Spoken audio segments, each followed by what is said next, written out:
नमस्कार जय Jagannath welcome to your channel Gyansutra classes. तेणु आज जो टॉपिक आपण माने देखि पारुथिबे थंबनेल रु आज आम को विषय डिस्कशन करवा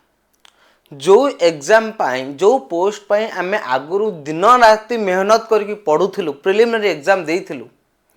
तेणु वर्तमान जो वैकेंसी माड़ चली ओडिशा गवर्नमेंट से वैकेंसी रे आम पुराना एग्जाम बा आरआई एआरआई अमीन आईसीडीएस जो बाहर 2023 वैकेंसी ताकू भूली जाइने तो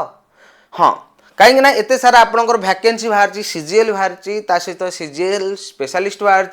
एपटे आपनकर ओएस माने बाहर ओसीएस जो बाहर सहित आपनकर सीएचएसएल बाहर सहित आपनकर फॉरेस्टर बाहर सहित आपनकर पुणी एगेन आरआई एआरआई अमीन बाहर। तेणु जो माने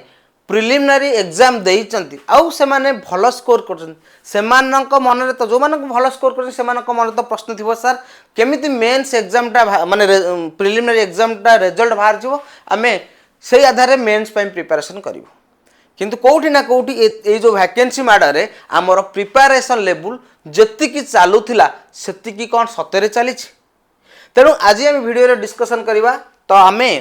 केबे आशा करवा जे कि प्रिलिमिनारी रिजल्ट आसीबार तो टोटल आम डिस्कशन करवा। तो देख जो आपनकर 2023 जो वैकेंसी आसला पाखापाखि 29 पोस्ट जोटा कि बहुत सारा वैकेंसी माने पूर्व वर्तमान जो वैकेंसी आसी जदि आम देखा जूनियर असिस्टेंट 1000 रु अधिक पोस्ट अच्छी सेटा टिके हेला बेलू आपनकर 35 पाखापाखि हो किंतु ये जो वैकेंसी आसला 29 पोस्ट वैकेंसी आसला किंतु जेहेतु एटा आगे आसीथिला तेणु आगे तार एग्जाम सब हम कंडक्ट एवं आगे मध्य आपनकर पोस्टिंग दब। हाँ जदिओ एटा वर्तमान जो आरआई एआरआई अमीन बाहर सेटा आपनकर सिंगल एग्जाम अच्छी किंतु आर जेहेतु प्रिलिमिनारी एग्जाम सरी जाइछि आउ मेंस एग्जाम अच्छी तेणु एटा आपनकर मेंस एग्जाम बा आर प्रोसेसटा बहुत जल्दी हवा पई जाउछि। तेणु जो माने कोठी ना कोठी भल स्कोर करिसंती जो माने भल स्कोर नाही ठीक अछि जो मानकर यूआर पिला 50-60 तलुक अच्छी बा आपणकर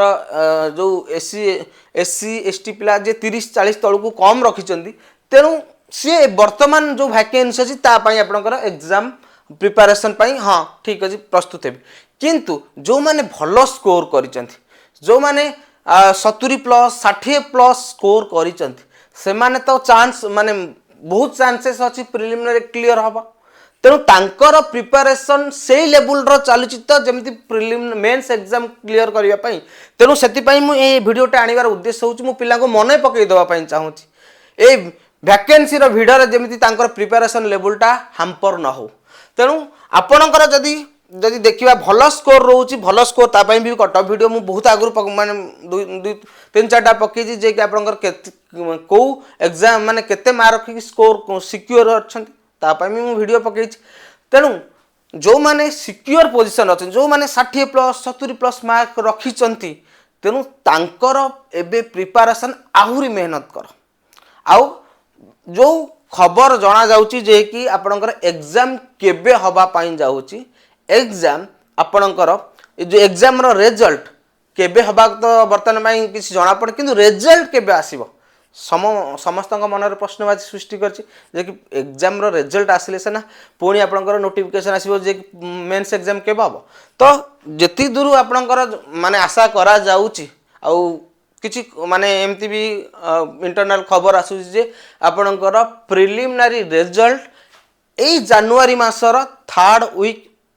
भितर आपणकर किंबा ए मास लास्ट भितर आमे आशा करि परिबा। तेणु आपण माने आदौ भी माने व्यस्त हुंतु नाही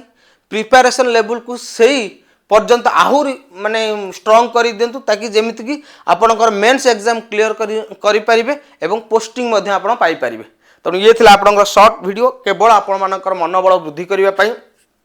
आपण मानक मन रे जतिक प्रश्न थिला जे कि sir mains result preliminary result केबे आसीबो तो कोठी ना कोठी जनवरी शेष सुधा आपणकर प्रिलिमिनरी रिजल्ट आमे आशा करि परिबा।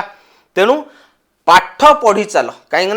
एटा ना आउटा हम वैकेंसी आपण मान पारे अच्छी ता माने वैकेंसी भिड़ रे आमे पाठ हाँ गोटा हेले गोटे एत सारा पोस्ट बाहर मोर कौन हम नहीं तो यही जदि मानसिकता रहा परिश्रम न करवा पुणी आम भिड़ कुआड़े हजिजा। तो